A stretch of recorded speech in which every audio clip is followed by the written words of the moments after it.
Hey guys, welcome back to my new blog. Guys দেখো, আমাদের ছাদের উপরে যে ফল গাছগুলো আছে না, সেই ফল গাছগুলোর মধ্যে কিন্তু নতুন নতুন পাতা বেরোচ্ছে। আর এই ফল গাছগুলো আনা হয়েছিল প্রায় 2 থেকে 3 মাস আগে। গাইস এখানে কিন্তু টোটাল 40টি ফলের গাছ রয়েছে। আর দেখো, প্রত্যেকটি ফলের গাছের মধ্যে কিন্তু পাতা হচ্ছে, নতুন নতুন পাতা বেরোচ্ছে।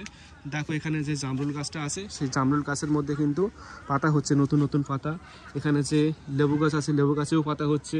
আর গাইস এখানে দেখো যে কুল গাছটা আছে না, সেই কুল গাছের মধ্যে কিন্তু অলরেডি কুল হওয়া শুরু করে দিয়েছে। দেখো কুল হচ্ছে আর ছোট ছোট পাতা হচ্ছে নিচের দিকে। দেখো প্রত্যেকটি ফল গাছের মধ্যে কিন্তু নতুন নতুন পাতা বেরোচ্ছে। তো দেখে খুবই ভালো লাগছে। যখন এই গাছগুলো 1 বছর কিংবা 2 বছর হবে না, তখন কিন্তু গাছগুলো আরও বড় হয়ে যাবে আর ছাদটা কিন্তু পুরোপুরি বাগানে পরিণত হয়ে যাবে। গাইস এখন শুধু সময়ের অপেক্ষা যে কখন গাছগুলো বড় হবে। তো খুবই ভালো লাগছে। গাইস এদিকে দেখো, এখানে কিছু সবজি গাছ রয়েছে। আর এদিকে দেখো, এইগুলো কিন্তু ঝাল গাছ। ঠিক আছে, দেখো ঝাল হচ্ছে গাছে। এই দেখো কত বড় ঝাল হয়েছে একটা, দেখা পাচ্ছ? পুরো কাঁচা ঝাল, কাঁচা লঙ্কা। আর এদিকে দেখো, এদিকেও হয়েছে। এই দেখো গাছগুলোতে কি পরিমাণে ঝাল হয়েছে, ঝাল চলছে সব। তো দেখে খুবই ভালো লাগছে, ঝাল গাছে ঝাল হয়েছে। আর গাইস এদিকে দেখো, এখানে কিছু টমেটো গাছ রয়েছে। দেখো টমেটো গাছগুলো কি সুন্দর হয়ে উঠেছে।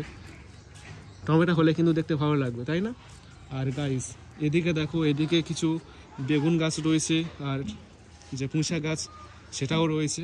আর গাইস দেখো, আমাদের ছাদের উপরে কিন্তু ওয়াইফাই লাগানো আছে। ঠিক আছে, ওয়াইফাই মেশিন, এটা এয়ারটেল ওয়াইফাই। আর আমাদের ছাদে উঠলেই কিন্তু টাওয়ার দেখতে পাওয়া যাবে।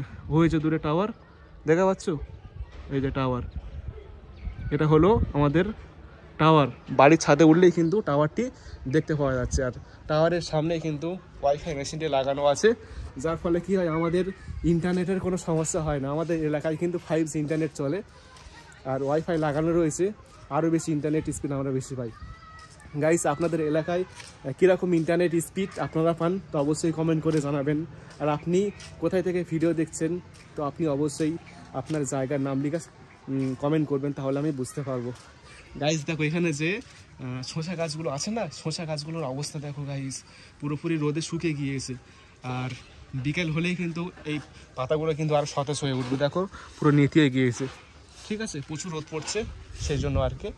আর গাইস প্রত্যেকটি শসা গাছে কিন্তু প্রচুর পরিমাণে শসা হয়েছে। গাইস তোমাদেরকে দেখাচ্ছি একটু, এই দেখো শসা। ঠিক আছে, প্রত্যেকটি গাছে শসা হয়েছে, প্রত্যেকটি গাছ। এখানে যতটা শসা গাছ রয়েছে, প্রত্যেকটি শসা গাছে কিন্তু শসা হয়েছে। ঠিক আছে, এই শসা গাছগুলো কিন্তু খুবই সুন্দর। আর শসাগুলো কিন্তু খাওয়ার উপযুক্ত হয়ে গিয়েছে। দেখো ভিতরে কিন্তু আরও বেশি দেখা যাচ্ছে। আর এখানে কিন্তু টমেটো গাছ হয়েছে একটা। দেখো টমেটোগুলো হচ্ছে, কিছু টমেটো আছে এখানে 7-8টা মতো। আর ভিতরে কিন্তু একটা বেগুন গাছ আছে। ঠিক আছে, বেগুন গাছে কিন্তু বেগুন হচ্ছে। চলো তোমাদেরকে একটু জুম করে দেখাচ্ছি। হয়েছে, দেখতে পাচ্ছ বেগুন। তো বেগুন গাছ আরও আছে, ওইদিকে আছে, আর এদিকেও বেগুন গাছ আছে। দেখো গাইস, এগুলো হলো কাঁটা বেগুন। দেখো পাতাইতে কাঁটা, এই দেখো কাঁটা ফুটে যাবে হাত দিলে। এখানে কিছু বেগুন গাছ আছে, 1 2 3 4, আরও ছোটো ছোটো বেগুন গাছ রয়েছে। তো শীতকালে বিভিন্ন সবজি হয়, তো সেই সবজি গাছগুলো দিয়েছে এখানে। তো ঠিক আছে, সামনে কিন্তু শীতকাল আসছে। আর শীতকাল তো পড়েই গিয়েছে, এখন হালকা হালকা শীত পড়ছে। আর হয়তো মাঝখানেক পর কিন্তু প্রচণ্ড শীত পড়বে। আর শীতকালে কিন্তু বিভিন্ন সবজি হয়, তো সবজি খেতে কিন্তু বেশ ভালো লাগে শীতকালে বিশেষ করে। গাইস আমাদের বাড়ির ছাদটায় কিন্তু সব জায়গায় রোদ পড়ে, কোথাও ছাওয়া নেই। কিছু কিছু জায়গায় ছাওয়া আছে, দেখাচ্ছি তোমাদেরকে। দেখো সব জায়গায় কিন্তু রোদ। আর এই সিঁড়ি ঘরটা আছে, যার ফলে কিন্তু এই জায়গাটা কিন্তু ছাওয়া আছে। আর সেজন্য কিন্তু গাছপালাগুলো সতেজ আছে এখানে। আর রোদে আছে বলে দেখো শুকিয়ে যাচ্ছে। আর এখানে সতেজ গাছ রয়েছে পুরোপুরি। আর এদিকে দেখো পাশে কিছু গাছপালা আছে, যার ফলে কিন্তু এই জায়গাটা ছাওয়া পাওয়া যায়। এখানে একটা বসার সিট করা হয়েছে।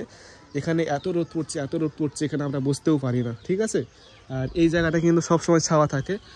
সারাদিন 24 ঘন্টায় কিন্তু এই জায়গাটা ছাওয়া থাকে। কারণ এই জায়গার পাশে কিন্তু দেখো নারকেল গাছ আছে, আরও কিছু গাছ রয়েছে, মেগনি গাছ, যার ফলে কিন্তু এখানে সবসময় কিন্তু ঠান্ডা থাকে আর ছাওয়া থাকে।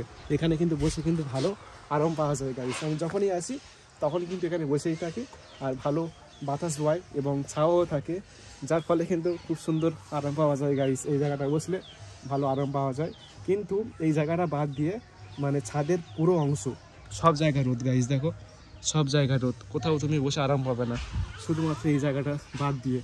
আর এখানে বসলে কিন্তু বেশ ঠান্ডা, ঠিক আছে, যে পাথর মারা আছে, ঠিক আছে, টালি পাথর মারা আছে না, বেশ ঠান্ডা লাগছে, বসে আরাম পাওয়া যাচ্ছে। এই প্রচণ্ড রোদের পরেও কিন্তু ঠান্ডা পাওয়া যাচ্ছে এখানে, বেশ ভালো লোকেশন এটা, যখনই আসি এখানে বসে থাকি আমি।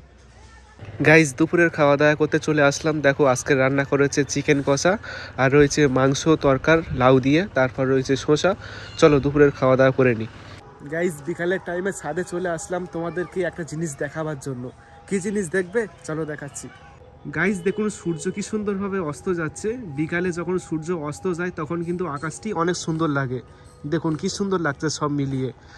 এদিকের আকাশটি নীল আছে, আর যেদিকে সূর্য অস্ত যাচ্ছে সেদিকে কিন্তু কালারটি দেখো কি সুন্দর কালার লাগছে, ঠিক আছে। এই যে দেখো সূর্য এখানে অস্ত যাচ্ছে, আকাশটি দুর্দান্ত লাগছে, চমৎকার লাগছে গাইস। এদিকে নীল, আর যেদিকে সূর্য অস্ত যাচ্ছে সেদিকে দেখুন গোল্ডেন কালার, বেশ ভালো লাগছে গাইস, খুব সুন্দর লাগছে। গাইস রাতের খাওয়া দাওয়া করে নিয়েছি, তো আজকের ভিডিওটি তাহলে এখানে শেষ করে দিচ্ছি। দেখা হবে কালকের ভিডিওতে। তো সকলে ভালো থাকবেন আর নিজেকে খেয়াল রাখবেন।